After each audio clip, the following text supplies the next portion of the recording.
Bonsoir mesdames et messieurs, prenez place, on vous attendait dans le grand amphithéâtre du Collège des Bernardins pour une nouvelle édition de Vos Mardis du même nom. Et au menu de cette nouvelle édition, eh bien, il va être question de l'entreprise dont on évoque plus souvent la capacité à gagner de l'argent dans une logique de court terme que sa capacité à permettre à l'humain de s'épanouir. Et c'est vrai que le contexte actuel de crise et de compétition internationale exacerbée ne favorise pas une évolution de cette image. Pourtant, ce soir, nous allons confronter deux notions pour essayer d'en analyser les interactions, les notions de performance sociale et de performance économique. L'entreprise peut-elle concilier performance sociale et performance économique? C'est le thème de cette soirée, c'est le sujet qui est posé à nos trois invités que je remercie dès à présent d'avoir accepté de se joindre à nous. À commencer par vous, Pierre Hurstel.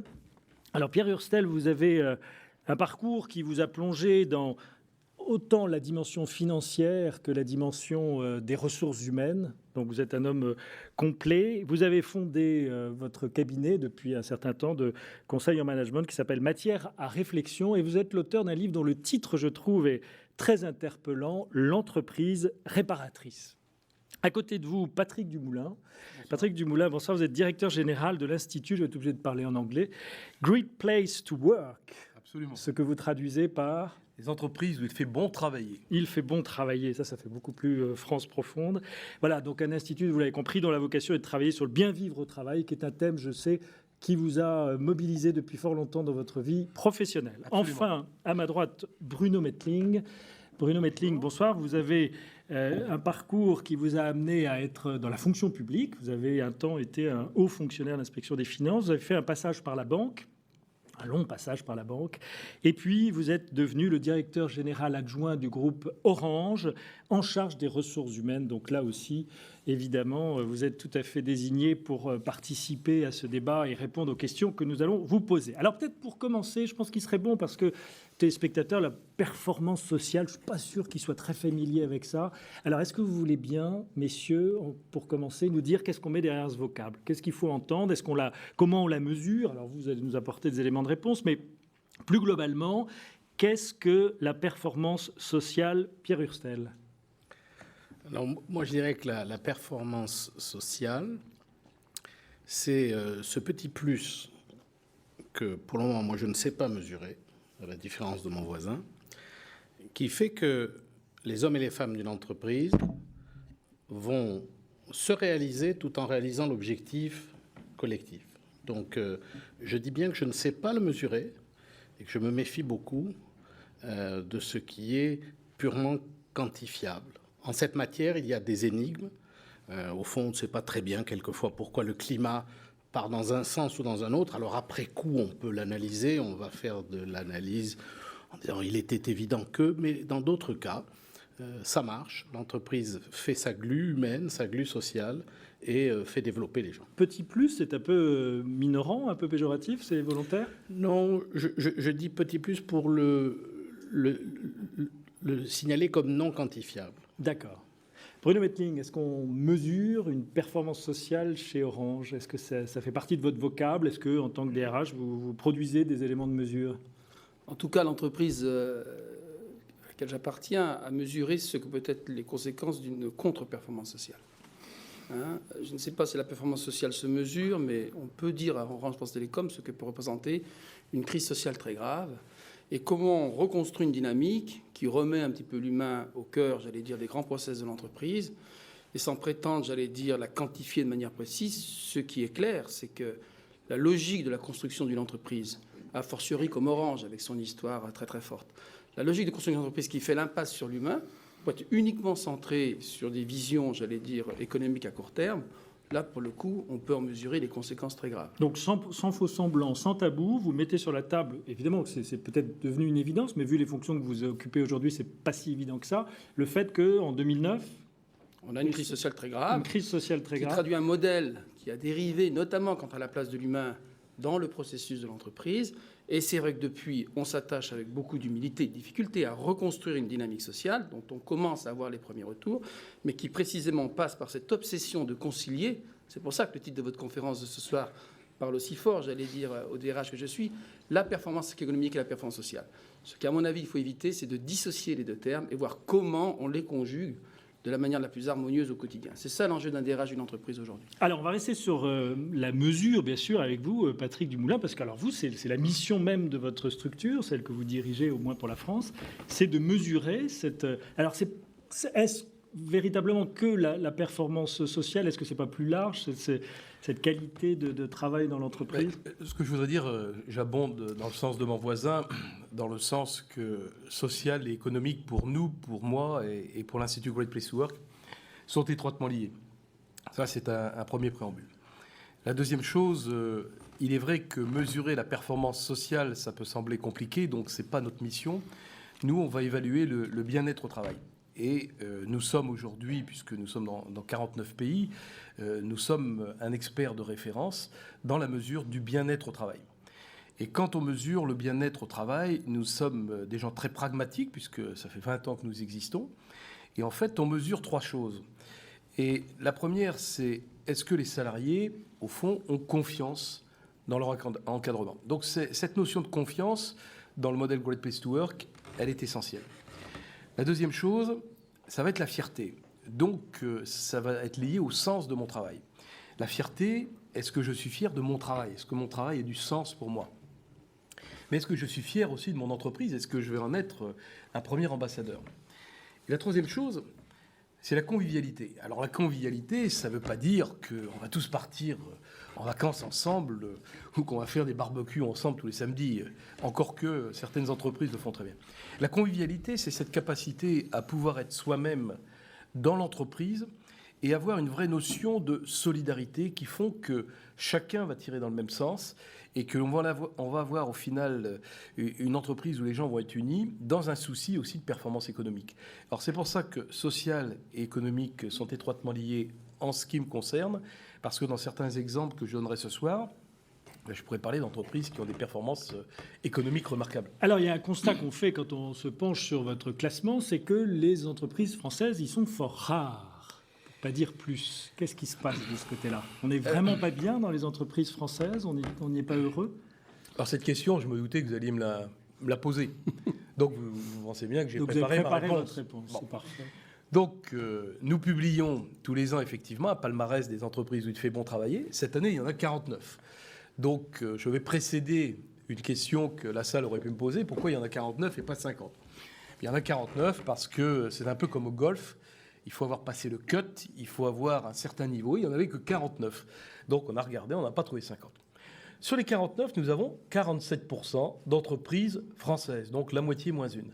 Alors effectivement, quand vous avez des entreprises françaises qui s'appellent Davidson, il est un petit peu compliqué d'identifier une entreprise française. Mais quand vous appelez Decathlon, Valrhona, Leroy Merlin ou leboncoin.fr, c'est pas la majorité en tout cas. C'est pas la majorité, mais d'année en année, le nombre d'entreprises françaises représentées au sein du palmarès de Great Place to Work augmente. Et puis, ça devient une préoccupation importante pour beaucoup de chefs d'entreprise.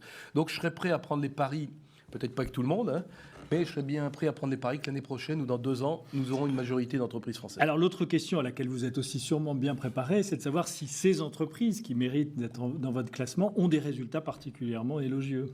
Oui. Autrement dit, vous nous apporteriez donc un premier élément de preuve, comme quoi la performance sociale, la performance économique marche bien. Je vais parler de 2 entreprises complètement différentes.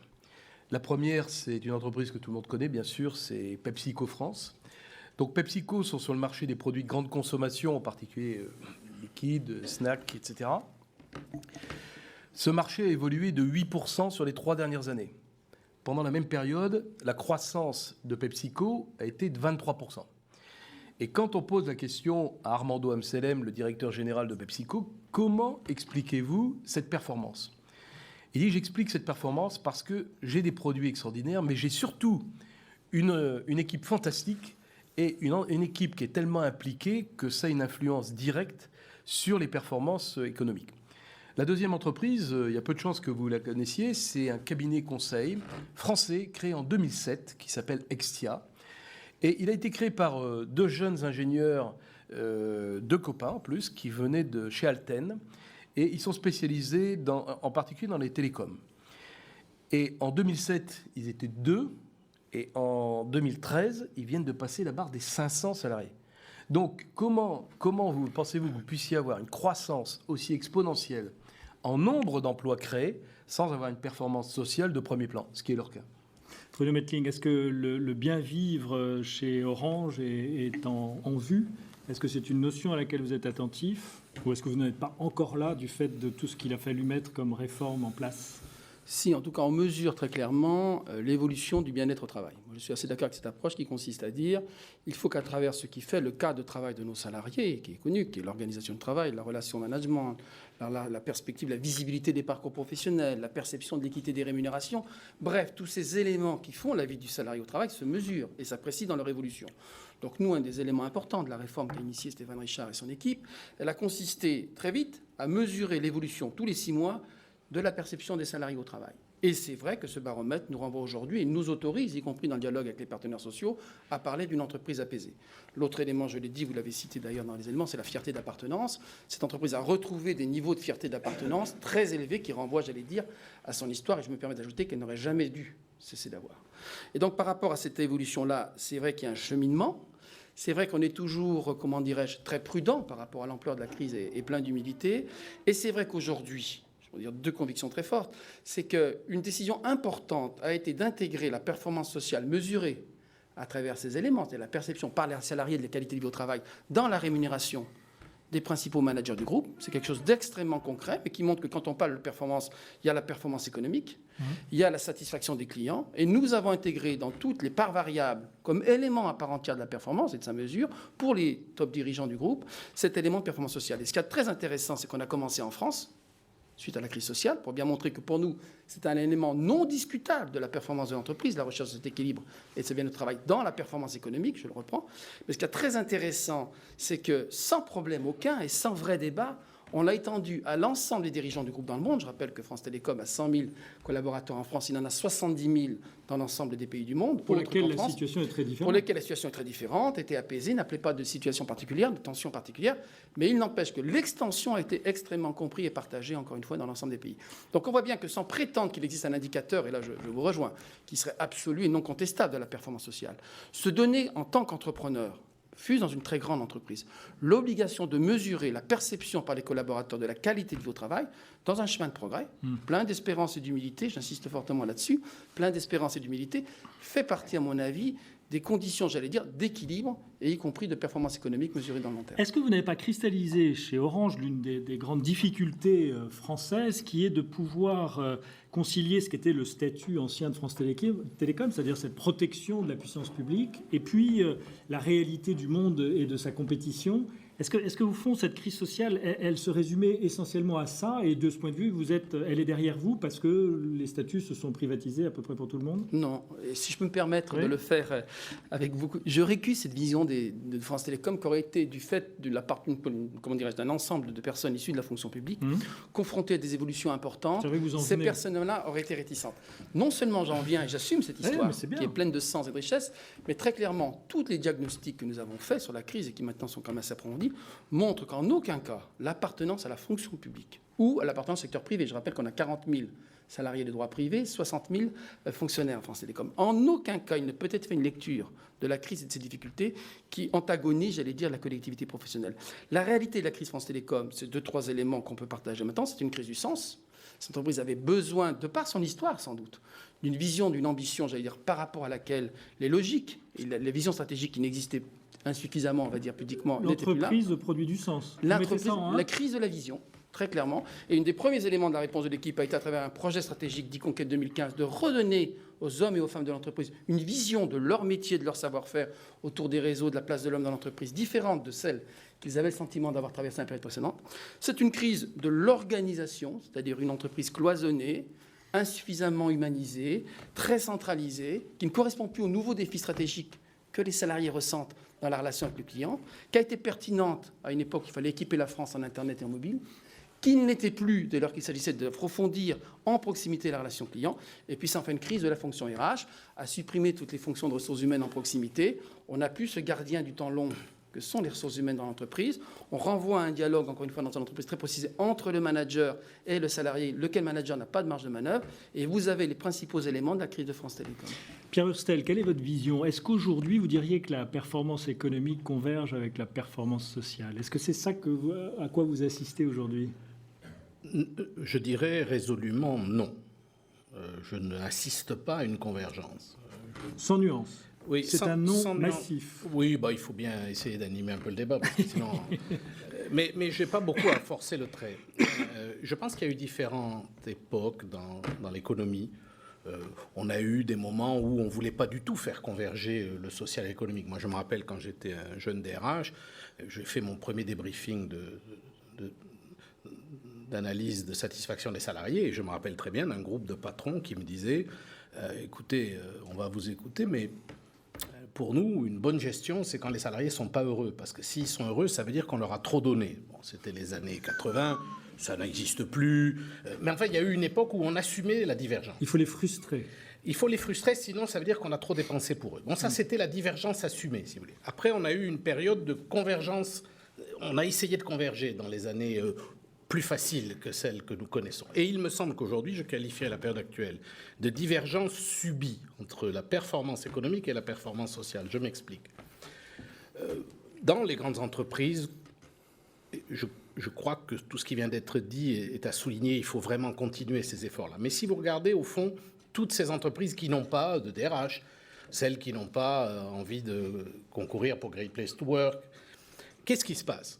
Vous avez d'un côté des exigences de production souvent augmentées, avec des ressources plus limitées, parce qu'on dit, on ne peut pas avoir telle équipe, donc vous ferez la même chose avec un peu moins. Ça, c'est un bras.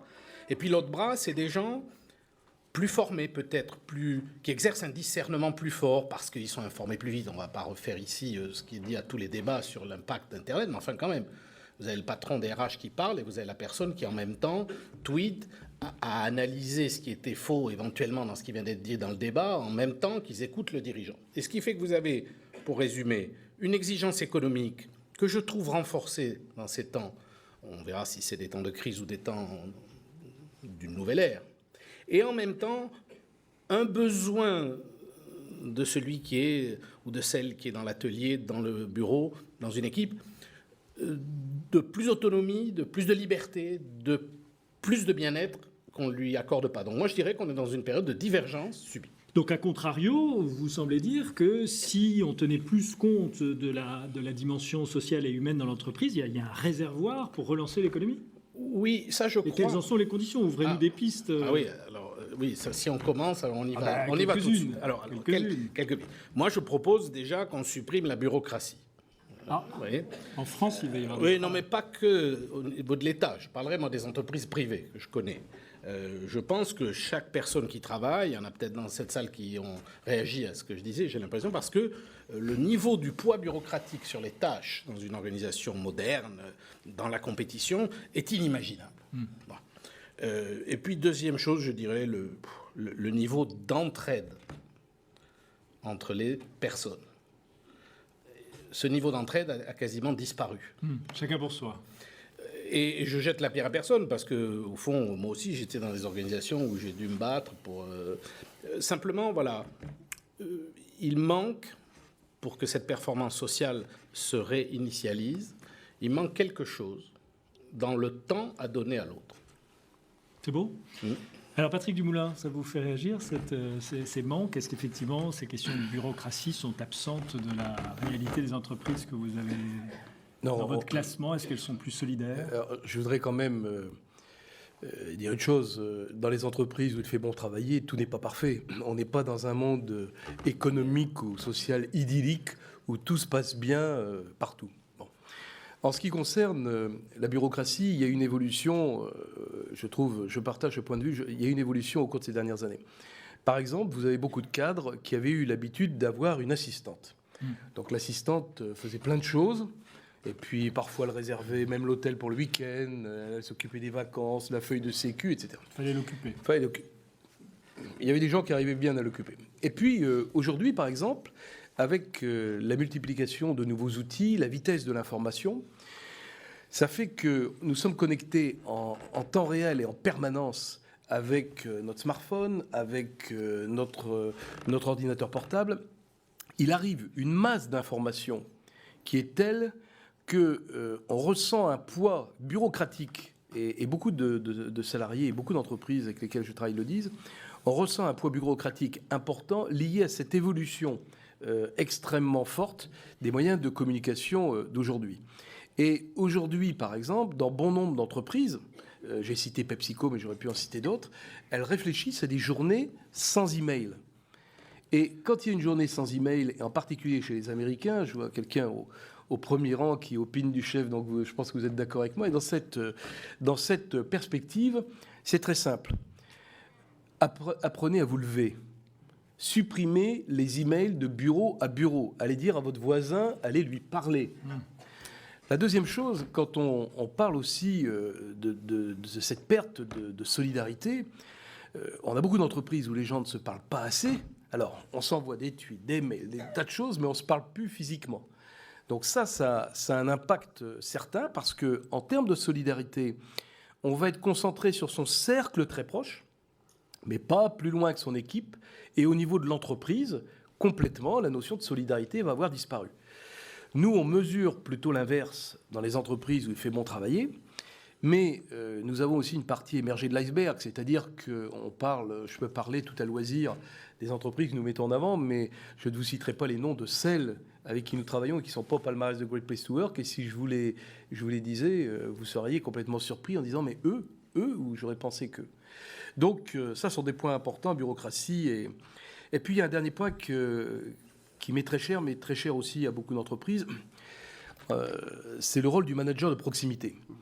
On doit en parler parce que dans la solidarité et dans un grand groupe, par exemple, comme le vôtre, pour lequel j'ai à la fois beaucoup de respect et beaucoup d'admiration, parce qu'il faut beaucoup de courage managérial pour dire on a vécu une crise terrible qui a été hyper médiatisée, et vous savez que les médias en disent 100 fois plus que ce qu'il en est. Et dans un grand groupe comme celui-ci, comme dans des entreprises plus modestes, le rôle du manager de proximité est essentiel. C'est la courroie de transmission qui va faire qu'entre le sommet et la base, les choses vont se passer bien. Donc si forcément il est noyé sous la bureaucratie, si forcément il ne se sent pas aidé par sa hiérarchie, ça ne fonctionnera pas. Souci de l'autre, c'est aller loin dans la dimension profondément humaine. Comment est-ce que quand on est DRH d'un grand groupe, on ne peut pas s'intéresser à ces dimensions de solidarité interpersonnelle? Vous n'avez pas de maîtrise de ce genre de choses? Non, mais par contre, dans l'analyse approfondie que l'on fait de la crise, on voit apparaître très haut dans la pile la disparition des espaces de convivialité, des traditions de convivialité, qui effectivement renvoient à ce que ces messieurs ont très très bien décrit. Et un des premiers éléments, vous savez, le fameux nouveau contrat social de France Télécom, qui a été un peu le document envoyé par Stéphane Richard aux 100 000 salariés, qui réexprimait la refondation sociale, l'ambition sociale de l'entreprise. Un des éléments, une des mesures qui a été utilisée, c'est effectivement un budget associé, je veux le redire ici, c'est-à-dire que la reconstruction de la dynamique sociale de France Télécom, ça a été traité en plein accord, et en particulier par mon collègue de la direction financière qui me fait l'honneur d'être ici présent, mais comme un investissement stratégique de l'entreprise avec son budget, son suivi, ses comptes rendus au conseil d'administration extrêmement réguliers. Et dans ces éléments-là, il y avait effectivement la reconstruction de la qualité de l'immobilier au quotidien, qu'on avait pu perdre de vue. Les espaces de convivialité, c'est un point très important. C'est quoi des lieux de... C'est des lieux de convivialité. Redonner tout simplement en proximité des budgets. Retrouver dans le dialogue social, par exemple, nous avons un accord vie privée, vie professionnelle. Remobiliser les acteurs et le dialogue social sur la vie quotidienne au travail, accepter de rediscuter d'organisation du travail, thème tabou chez beaucoup de mes confrères, j'allais dire, s'agissant des thèmes qui sont mis en négociation avec les partenaires sociaux dans les grandes entreprises. Bref, accepter que tout ce qui fait la vie au quotidien du salarié ne soit pas considéré comme un sujet tabou, mais puisse faire l'objet, j'allais dire, d'échanges, de négociations, d'accords et parfois de moyens associés. Mais si on a perdu de vue des éléments aussi essentiels que le bien vivre ensemble, est-ce que c'est pas parce que ce gigantisme à tout craint, parce que c'est ce contrôle interne qui occupe tant d'heures et de journées de tout le monde, que ces pyramides hiérarchiques qui imposent comme ça le diktat de petits chefs, est-ce que c'est pas tout ça qui génère cette réalité de la perte de la convivialité, de la confiance, de l'interpersonnel? Et comment on y remédie? Alors, la réponse est oui. Comment on y remédie? C'est en ayant l'obsession, parce qu'encore une fois, on est malheureusement bien placé pour le faire, c'est d'avoir l'obsession de faire en sorte que les rendez-vous économiques très difficiles que nous vivons, parce que ce que je voudrais dire ici, c'est que je ne connais pas de grandes entreprises, y compris France Télécom, qui ne soient pas confrontées à des enjeux économiques très lourds. Et la réponse, ce n'est pas dans une opposition entre ce qui serait, j'allais dire, un bien-être au travail social et une performance économique. On revient au début de notre échange. C'est comment, au quotidien, à travers les décisions, les équilibres, les arbitrages qui sont rendus, je me concentre sur et je redéfinis ces équilibres. La manière de traiter les nécessaires ajustements d'effectifs entre des entreprises qui vont assez rapidement, parfois même trop rapidement, considérer que c'est en externalisant, à coup de plan social qu'on règle ça, et ceux qui vont au contraire faire l'effort d'anticipation, de traitement ô combien plus exigeant dans la durée, des évolutions, cette fameuse gestion prévisionnelle des emplois, qui est vraiment la voie qu'a choisie France Télécom de manière déterminée. Ces entreprises qui vont proposer aux seniors, par rapport à leur niveau de rémunération, d'avoir des conditions d'évolution du temps de travail qui permettent effectivement, par rapport à une baisse d'activité, d'accepter le partage du travail, comme on l'a souvent défini, parfois caricaturé, comme élément de réponse qui permet de continuer à recruter des jeunes dans l'entreprise, élément essentiel à la qualité du travail. Bref, comment j'aborde toutes ces questions centrales, y compris la question des rémunérations, et dans les débats qui aujourd'hui antagonisent, qui ne voient pas que la question de la rémunération des dirigeants ou des top managers par rapport à l'ensemble est une question absolument centrale, en France en tout cas. C'est-à-dire une entreprise qui va concentrer ses mesures salariales et assumer, du point d'entreprise, sur les premiers niveaux de salaire, ceux qui sont de fait confrontés aux questions les plus difficiles de pouvoir d'achat. Vous allez me dire, on a l'impression d'entendre parler un syndicaliste. Oui, il est des moments où, dans l'entreprise, il faut assumer cette part de réalité qui sont, pour les premiers niveaux de salaire, les conditions de vie, d'achat, et qui, effectivement, en haut de la pyramide salariale, va assumer le fait d'avoir des pratiques de rémunération, le gel des rémunérations, pour appeler un chat un chat. Qu'est-ce qui est le plus dur pour un DRH à mettre en œuvre de tout ce que vous décrivez? Rien n'est difficile en dynamique de sortie de crise. Par contre, ce qui est difficile, c'est dans la durée, alors que la tension économique est persistante, que la mémoire peut s'effacer de ce qu'il a fallu rebâtir pour retrouver une dynamique forte. Alors on s'installe à nouveau dans un... Quand on se réinstalle. Et donc, si je devais résumer mon job, si je devais résumer mon travail, c'est de veiller en permanence, d'abord à expliquer à la fonction RH combien nous devons prendre notre part de l'effort économique. Parce que je ne crois pas, moi, qu'on puisse construire indépendamment, évidemment, la performance économique. Je ne suis pas là pour vous dire que le nombre d'emplois France Télécom va augmenter dans les prochaines années. Je suis là pour discuter de la manière dont on va ne pas remplacer les départs à la retraite, par exemple. Mais donc, c'est en permanence prendre sa quote-part de l'effort économique. Sans ça, ce n'est pas crédible. Mais en même temps, de poser et de partager la quote-part d'exigence sociale, comme je faisais un instant sur les rémunérations. Pierre Hostel. Oui, puisqu'on parle de la rémunération des dirigeants, moi j'ai envie de parler de leur bagage de compétences. Je me demande si dans le monde que vous nous décrivez tous les deux, où on sera d'accord ensemble pour dire que il va falloir diriger différemment. Je me pose une question, et j'ai envie d'y réfléchir avec vous ce soir, mais de manière plus générale avec les dirigeants et l'ensemble des personnes qui sont dans les parties prenantes.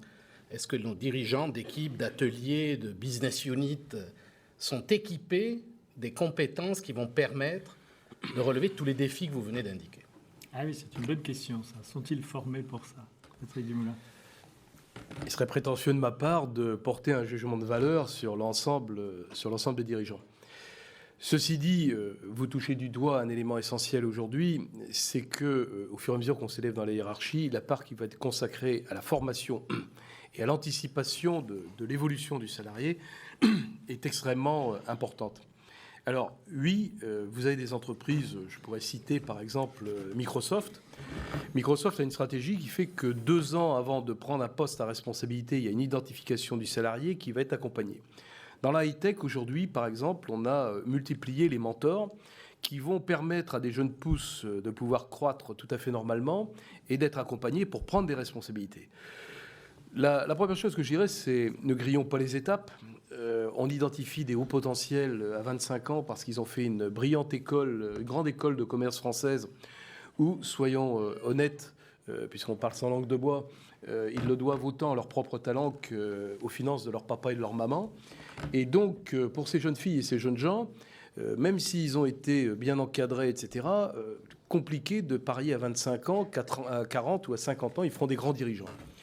Donc, il n'y a pas de science infuse. Plus on remonte vers le sommet de la pyramide, plus c'est difficile. Plus on a besoin d'être formé, d'être aidé, d'être soutenu et conseillé. Un point aussi important qu'on abordait sur les dirigeants, c'est au fur et à mesure qu'on se rapproche du sommet, il y a une notion aujourd'hui que nous, on constate, parce que chez Great Place to Work, nous interrogeons les salariés.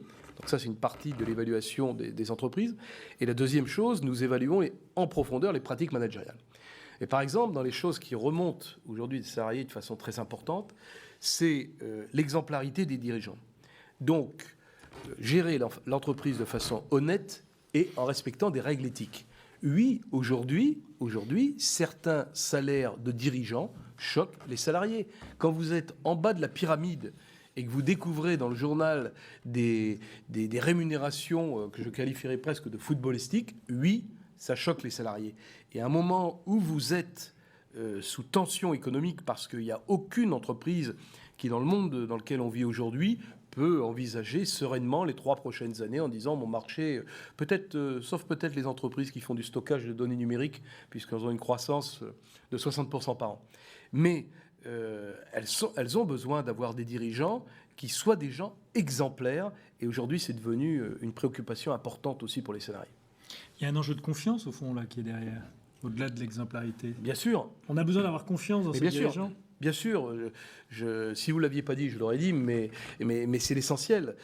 Si vous faites, par exemple, l'exercice demain pour tous nos auditeurs ou tous les gens qui sont dans la salle, prenez le journal que vous voulez, quel qu'il soit, sportif, économique, politique, peu importe. Et amusez-vous à souligner, parce que j'ai fait faire l'exercice à plein de gens, amusez-vous à souligner le mot confiance. Et vous allez voir que quand vous aurez lu quelques articles, vous allez être sidéré du nombre de fois où on va parler de la confiance. La confiance, c'est la base. Dans l'entreprise, s'il n'y a pas de confiance, il n'y a rien. Il n'y a rien. Vous pouvez avoir le meilleur marché du monde, les soi-disant meilleurs dirigeants, sans confiance, il n'y aura rien. Kirstel ?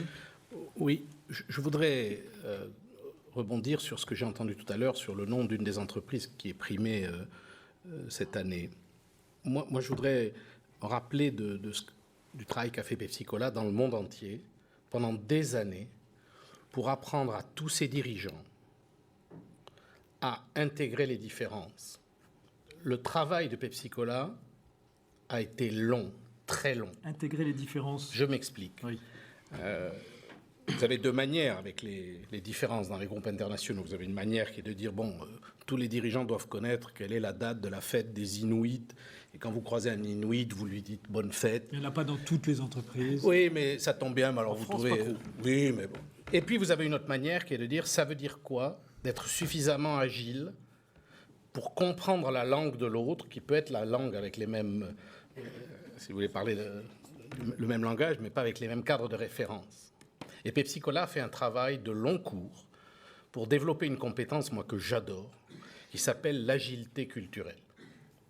Ils ont passé des années, parce que ça ne se fait pas avec un petit plan d'action de 6 mois, puis c'est fait, on passe à autre chose, et puis on s'en fiche, on a oublié. Non, Pepsi Cola a décidé d'investir des centaines de milliers d'heures humaines pour former tous ces cadres, alors on ne dit pas des cadres parce que ce n'est pas qu'en France, dans le monde entier, à comprendre l'autre, comprendre ses cadres de référence, s'exprimer dans le respect de ces cadres de référence, et ce qu'on appelle l'agilité culturelle, en 2 mots, c'est vous êtes chef, bon, vous avez fait une très grande école, très bien, mais la personne que vous avez en face de vous, d'abord, elle n'en a rien à faire parce qu'elle ne vient pas du même pays, vous voyez, bon, etc.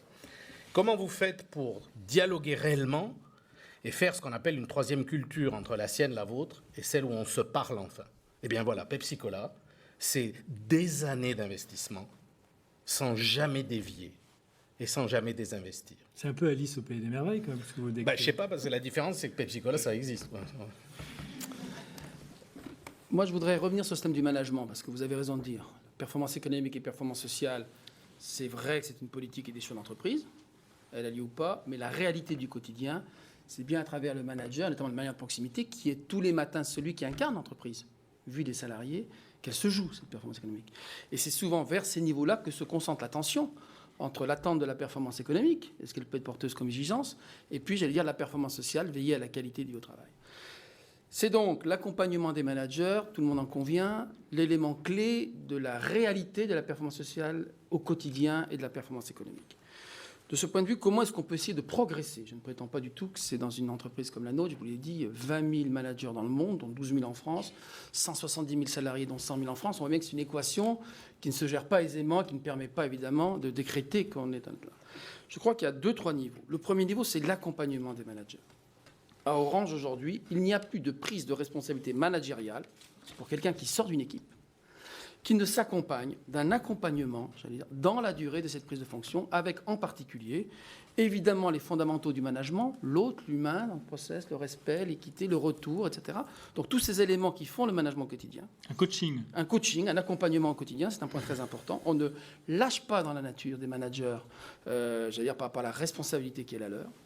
Le deuxième élément sur lequel j'insiste, c'est que l'entreprise doit témoigner et présenter clairement son modèle managérial. On a beaucoup travaillé au sein du comité exécutif d'Orange pour mettre en place notre nouveau modèle de référentiel managérial. Il a une caractéristique dont on est tous collectivement très fiers, et ce n'est pas le DRH qui parle, c'est l'ensemble de l'équipe. On est très fiers d'avoir 4 compétences clés attendues de nos managers qui sont relatives aux personnes, à l'accompagnement de personnes, dont la diversité, dont le développement des collaborateurs, et puis 4 compétences, parce que c'est une réalité, et c'est cet équilibre-là dont on est assez fiers, qui sont liés évidemment au business, au résultat, à la performance économique. Donc vous voyez, il faut à la fois que l'entreprise donne sa vision de ce qu'elle attend des managers, mais aussi qu'elle s'exige, qu'elle s'oblige au quotidien à accompagner l'ensemble de ses managers dans ce métier combien difficile, et pas seulement dans la dimension expertise, bien sûr. Je parle bien de la dimension managériale, la conduite d'équipe, l'accompagnement d'équipe. C'est très compliqué de gérer et de manager aujourd'hui. Vous avez parlé de la diversité, mais dans les centres d'appel, entre nos collaborateurs, j'allais dire, les plus expérimentés, et nos jeunes qui viennent, j'allais dire, de l'ensemble de nos quartiers, de nos diversités, c'est vrai que l'apprentissage de la diversité est un exercice exigeant. Il ne faut pas avoir la naïveté mais ça veut dire que vous investissez, là encore, des millions d'heures de formation, c'est bien en millions d'heures de formation qu'on parle à Orange, dans cet enjeu d'accompagnement de la qualité managériale. C'est vrai que c'est un travail de longue haleine, mais il ne sert à rien de parler ici de performance économique et performance sociale si on ne donne pas à ceux qui ont cette responsabilité, encore une fois, de porter, d'animer les équipes, de représenter le visage de l'entreprise au quotidien, les moyens de gérer cette double performance. Alors, aucun d'entre vous n'a à ce jour, à ce stade de notre débat, évoqué la question de la féminisation des effectifs managériaux. Peut-être parce qu'on est entre hommes, ça doit être pour ça. Mais je crois que c'est quand même une question, ça. Si on regarde sur les dernières décennies, c'est ça la grande révolution, non? C'est l'arrivée des femmes dans des postes de responsabilité. Alors, qu'est-ce que ça a changé, Pierre Hustac? Est-ce que c'est un facteur que vous relevez comme important? Oui, évidemment, je le relève. Je n'oserais pas dire le contraire. Mais non, mais ça ne veut pas dire que pour moi, tout est réglé. Je vais vous dire ce que je pense vraiment de cette question, puisque ce soir, on y va, on dit tout ce qu'on pense. Oui, il y a plus de femmes dans des postes de responsabilité. Il faut dire qu'on vient d'un nombre qui était vraiment catastrophique. Donc la progression n'était pas très compliquée à obtenir, quantitativement. Moi, ce qui me choque, c'est peut-être la vitesse avec laquelle les normes masculines reculent. J'aurais envie ici de dire une image. Il y a plus de femmes dans des postes clés, et demain il y en aura encore plus, et c'est parti, ça, si vous voulez. Mais j'ai l'impression que les normes masculines, elles n'ont pas bougé. Je ne sais pas comment vous réagissez à ça, messieurs.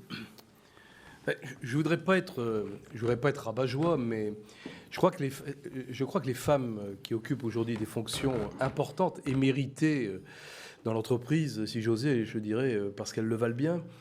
Elle a travaillé chez L'Oréal. C'est vrai en plus. Mais plus sérieusement, sur les 49 entreprises qui sont lauréates au palmarès de Great Place to Work, on a seulement 4 dirigeantes. Alors oui, les femmes montent dans les comités direction, mais quand vous avez enlevé quelques personnalités médiatiques comme Anne Lauvergeon quand elle était chez Areva, Mercedes Serra, Nathalie Ross quand elle était chez Mars, il n'y a pas beaucoup de femmes qui sont au sommet du sommet. Si vous prenez le CAC 40, il n'y a quand même pas beaucoup de dirigeantes. Alors oui, la place des femmes évolue, mais à mon sens, elles n'ont pas encore toute la place qu'elles méritent. Et puis, il y a une deuxième chose qui est importante. Il y a longtemps eu un frein au niveau de l'évolution des femmes qui a été trouver cet équilibre entre la vie privée et la vie professionnelle. Et dans des entreprises qui sont particulièrement performantes dans ce domaine, je me rends compte que les femmes évoluent aussi bien et aussi vite que les hommes dans les postes à responsabilité, parce que ce contexte d'équilibre vie privée, vie professionnelle a été pris en compte complètement. Un mot de commentaire. une des premières décisions de Stéphane Richard, quand il a constitué une nouvelle équipe, a été de dire, je veux le même niveau de représentation de femmes au plus haut sommet d'entreprise, et on va construire le chemin pour y arriver, parce qu'il se construit ce chemin, qu'il y en a dans l'ensemble de l'entreprise. 35% en l'occurrence. Premier élément important. L'élément important, c'est une décision très forte. La patronne de l'ensemble d'Orange France Télécom en France est Delphine Ernotte. Donc on voit bien que ce pépinière dont vous parliez, j'aurais dû le dire, oui. vous avez pu le dire, parce que c'est vrai que c'est quelqu'un d'extrêmement Absolument. emblématique et c'est une des grandes décisions de Stéphane Richard. Donc c'est vrai qu'il y a la possibilité. Mais derrière, le DRH que je suis insiste sur 2 points. Le premier, c'est que ça prend du temps. Et sachez que, par exemple, dans tous nos viviers d'exécutifs, qui est le top niveau de notre groupe, nous avons désormais 50% de femmes pour atteindre cet objectif des 35% dont je parlais tout à l'heure. Donc c'est vrai que c'est un travail qui prend du temps. Mon deuxième message, il est de dire ce que du point de vue de la qualité du management, on gagne non pas à la substitution d'un mode de management à l'autre, mais à la complémentarité des 2 modes de management. Et moi, ce qui me frappe toujours, après 25 ans de métier de DRH, c'est l'extraordinaire complémentarité des processus. Chaque fois que je propose à un homme un job, dans son regard, je lui dis « Mais pourquoi as-tu autant attendu pour me le proposer ?» Chaque fois que je propose à une femme, on doit faire 20 minutes du tour de la question pour que je puisse justifier pourquoi on a pensé à elle, est-ce qu'elle aura les compétences. C'est une façon de dire que dans les freins à l'évolution professionnelle, il faut aussi travailler ces stéréotypes. Ils renvoient à des modèles culturels différents. Ils sont extrêmement complémentaires. Mais je veux dire ici, j'allais dire, l'enjeu qu'il y a derrière et qu'on mesure dans la qualité du management, mais dans la complémentarité, j'insiste assez fortement.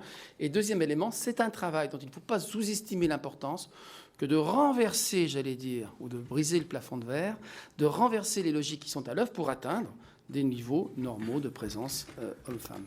Si je peux me permettre, j'ajouterai aussi une chose, c'est que ça sera plus facile dans certaines entreprises que dans d'autres, parce que, par exemple, nous avons une sous-représentation extrêmement importante de la population féminine dans les écoles d'ingénieurs. Bon. Et là, on a un problème de fond, parce que dans la high-tech, dans les grandes entreprises de production, ce n'est pas la volonté qui manque de faire avancer une population féminine de talent, c'est aussi parfois les troupes qui ne sont pas très importantes parce qu'il y a moins de femmes dans les écoles d'ingénieurs et par contre, il y a peut-être une surreprésentation dans les filières marketing des grandes écoles de commerce. On va laisser là la question des femmes pour aller plus largement sur la question du rapport au travail. C'est vrai que depuis un certain nombre d'années, on a le sentiment que dans l'opinion publique et particulièrement chez les jeunes, l'image du travail s'est dégradée. Le travail est devenu associé à quelque chose de destructeur alors qu'on valorise, qu'on survalorise la dimension des loisirs. Et voilà que Pierre Hurstel, lui, il écrit un livre qu'il appelle « L'entreprise réparatrice ». Ah, vous allez vraiment à contre-courant. Oui. Alors d'abord, je voudrais profiter. C'est pas souvent que je passe à la télévision. Donc je ne vais pas saluer ma maman, mais je voudrais dire une chose à propos de l'étymologie du mot travail. Partout, même chez les gens fort érudits, j'entends dire que l'origine, qui est exacte, c'est le mot trépalium. Trépalium, c'était un lieu, un objet de souffrance. Sauf que voilà, ce n'était pas la souffrance de l'homme, le trépalium, c'était ce trépied sur lequel on posait la partie du cheval qu'on allait ferrer, et c'était lui qui était mis à la souffrance. C'était l'animal qui souffrait. Et on en a tiré la conclusion que trépalium voulait dire souffrance pour celui qui travaille. Donc, je ne dis pas que c'est à cause de ce malentendu que tout a basculé, mais enfin, j'en profite pour vous faire ma petite page. Merci pour l'étymologie. Oui, entreprise réparatrice. C'est-à-dire que je prétends, je l'ai écrit il y a un certain nombre d'années quand on nous expliquait qu'il fallait absolument mettre tout le monde devant la télé 5 heures de plus par semaine et que ça allait faire le bonheur de la France. À l'époque, je pensais qu'il fallait dire peut-être que c'est bien les loisirs, mais arrêtons de dire que l'entreprise détruit par essence. Vous avez vu comment on parle des 35 heures sans les nommer. 5 heures de télé de plus. Oui, parce qu'on ne pouvait pas, qu'est-ce que vous voulez, si on ne vous change pas votre salaire et que vous avez 35 heures, qu'est-ce que vous faites? Vous faites un truc qui est gratuit, la télévision. Bon, alors, au passage d'ailleurs, comme on n'a pas changé les objectifs des gens, ils ont dû produire la même chose. Bon, passons. Oui. Réparatrice. Ce que je crois, c'est que le fait de mettre des gens en situation de réaliser une tâche, tout bêtement, avec des moyens, si on ne leur enlève pas toutes les ressources, est un élément de construction. Et que même la précarité, même la compétition, même la mondialisation, sont des facteurs qui peuvent contribuer à réparer des gens dont je voudrais signaler ici qu'ils arrivent dans l'entreprise quelquefois bien plus abîmés qu'on ne le dit. C'est-à-dire que la vie dans les familles, c'est pas quelquefois plus gai que la vie dans les organisations. Et donc il arrive dans les entreprises des gens extrêmement abîmés, sans qu'ils aient jamais travaillé dans le monde de l'entreprise. Et ces gens-là, quand on leur donne des moyens, des objectifs, ils grandissent, ils se réparent. Ce que je dis, c'est que le monde de l'entreprise est spontanément réparateur. Il devient toxique lorsque quelque chose bouge. Mais si vous voulez, il faut une autre heure. C'est vrai que cette notion de bien vivre au travail, c'est comme l'antidote à cette image d'un travail où il faut aller, comment ça va, comme un lundi, enfin tout ce qu'on connaît. Mais absolument, je ne vois pas pourquoi l'entreprise serait forcément destructrice. Et c'est une idée, bien sûr, que je ne partage absolument pas. Mais vous en êtes témoin de cette... J'en suis parfois témoin, mais je suis plutôt témoin d'entreprises, non pas réparatrices, mais d'entreprises où les gens sont bien. Et si vous permettez, je vais citer une anecdote qui va vous faire sourire. J'ai été visiter les usines de Mars, Pet Care and Food, où on fabrique des aliments pour les chiens et les chats. Et donc, j'ai rencontré des ouvriers. Et donc, je lui ai dit, mais quel est le sens de votre job? Qu'est-ce qui fait que vous êtes bien chez Mars? Et il me dit, moi, je donne du bonheur. Ah oui, et je donne du bonheur. Je fabrique des aliments pour les chiens et les chats. Les gens qui achètent les aliments pour les chiens et les chats, c'est qu'ils aiment leur animal. Donc, ils le gâtent. Si jamais je ne travaille pas bien et que la qualité n'est pas au rendez-vous, je vais les rendre malheureux. Donc, moi, je donne du bonheur. Je ne fabrique pas des aliments pour les chats et pour les chiens. Pour rebondir sur les gens abîmés par la vie et qui arrivent dans les entreprises, on le constate tous les jours. Si vous prenez des entreprises comme FedEx, qui sont à Roissy, si vous en prenez des entreprises comme McDonald's, vous avez dû voir dans la presse que McDonald's, aujourd'hui, faisait sa journée des métiers. Donc avant de venir ce soir, j'ai été à la journée des métiers de McDonald's. C'est impressionnant de voir comment cette entreprise, en 10 ans, donc a investi dans la durée, a mis des moyens colossaux, par exemple en formation, en validation des acquis d'expérience. Ça a permis à des gens qui étaient effectivement abîmés de retrouver confiance en eux, d'avoir peut-être à 35, à 40, à 50 ans leur premier diplôme et de retrouver une confiance qui fait qu'au final, ça leur sera profitable à eux et aussi à l'entreprise. Alors bien sûr, l'entreprise, pour moi, elle est plus réparatrice que destructrice, sauf quand on va traverser des crises économiques ou sociales terribles, et que là, ça ne sera pas sans dégâts collatéraux. Mais moi, je vois plutôt les entreprises réparatrices, j'ai cette chance. Bruno Mettling, le rapport au travail chez Orange est-il en progrès dans le cadre de ce nouveau contrat social à la Rousseau que vous avez nommé tout à l'heure? Oui, et d'ailleurs, c'est explicitement. C'est-à-dire que ce que dit Rousseau, le philosophe, c'est que quand le lien est brisé, il faut qu'il redevienne explicite. Vous le citez. C'était ça le contrat social. Le contrat social, il est parti d'une réflexion qui était de dire on avait beaucoup négocié, beaucoup reconstruit, beaucoup pris de mesures, sauf que vu du salarié, la cohérence et la visibilité de l'ensemble n'étaient pas. Et donc, Rousseau dit très bien dans le contrat social qu'il faut effectivement rendre explicite le lien qui lie l'homme à la société lorsque la perception n'en est plus. Et donc, sur le travail, à France Télécom, après une crise aussi grave, il était important de rendre explicite ce lien, et c'est l'objet du contrat social. Mais je voudrais revenir quelques minutes sur ce thème de la souffrance au travail. Il a fallu que j'attende ce soir, et KTO, et ce n'est pas le hasard, pour qu'on rappelle cette évidence, alors que j'ai eu malheureusement l'occasion de participer à beaucoup de débats autour de la thématique de la souffrance au travail, vous imaginez. C'est quelque chose de très important, ce que vous avez dit l'un et l'autre. C'est-à-dire que le travail n'est pas par essence lieu de souffrance. Notre pays est en train de s'enfoncer dans un terrible débat qui voudrait que par nature le travail soit contrainte. Qui dit contrainte, j'allais dire, dit tension sur l'homme et donc réparation, réglementation. C'est très important de se dire ici que le travail est d'abord un élément de libération et deuxième élément, il n'est qu'à voir la souffrance générée par le non-travail. Et donc, voir le chômage. Et donc, c'est un point très important pour moi que de rentrer dans cette problématique. Ceci étant, la société étant ce qu'elle est, produisant l'intention, l'entreprise dans son fonctionnement quotidien, pouvant connaître des dysfonctionnements, il est clair que la thématique de la souffrance au travail est une des responsabilités importantes. Il ne faut pas la fuir, mais il est clair qu'il est bon de rappeler, nous pouvons de moins en moins le faire, nous autres DRH, que l'entreprise peut être réparatrice. Et ce que je veux vous dire, c'est que la philosophie qui est la nôtre par rapport à cette thématique de la souffrance au travail à Orange France Télécom, elle est de dire, peu m'importe que la souffrance soit d'essence privée ou d'essence professionnelle, je dois évidemment détecter les situations de souffrance et former le management à cette mission supplémentaire. Deuxième élément, je dois me doter d'un réseau de prévention et d'accompagnement santé, sécurité au travail, qui permettent effectivement à l'entreprise. Et s'agissant de notre entreprise, on a été un cran plus loin, et je voudrais le dire. Il y a des gens abîmés, cabossés de la vie, vous l'avez rappelé, dans des entreprises comme McDo. Nous en avons évidemment à Orange France Télécom.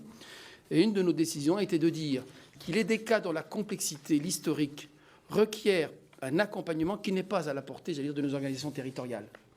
Et donc nous avons créé une structure de médiation animé par Jean-François Collin, que beaucoup de gens des ressources humaines connaissent. Et Jean-François Collin et ses équipes de médecins, de psychiatres, de DRH, d'assistantes sociales, etc., travaillent en profondeur nos cas les plus complexes, Ils peuvent être saisis soit par la ligne hiérarchique, soit par les organisations syndicales. C'est une action extrêmement intéressante. Vous savez, en 3 ans de son travail, c'est 130 collaborateurs qui ont été suivis. Ça peut sembler, comment dirais-je, très faible par rapport aux 100 000 collaborateurs.